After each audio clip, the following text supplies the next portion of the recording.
പേരെന്താ? ആ video recording ആണ്.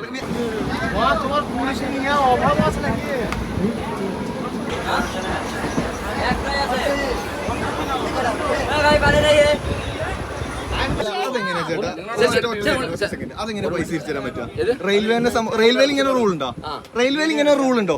ചേട്ടാ അല്ല, ഒറ്റ സെക്കൻഡ് ചേട്ടൻ അല്ല, ഈ ചേട്ടൻ പൈസ തിരിച്ചു തരാൻ റെയിൽവേയിൽ അങ്ങനെ റൂൾ ഉണ്ടോ? അല്ല റെയിൽവേ റൂൾ ഉണ്ടോ? ആ വീഡിയോ റെക്കോർഡിംഗ് ആണ്. റെയിൽവേയിൽ അങ്ങനെ റൂൾ ഉണ്ടോ? ഇല്ല, ചേട്ടൻ കേട്ടല്ലേ, എല്ലാരും കേട്ടാണ്. റെയിൽവേയിൽ അങ്ങനെ റൂൾ ഉണ്ടോ? ചേട്ടന്റെ കയ്യിൽ നിന്നല്ല പൈസ തരുന്നത്.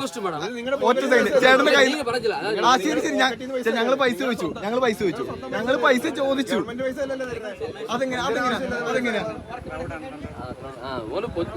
ഒരിക്കലും പറ്റില്ല ചേട്ടാ. അതെങ്ങനെയാണ്?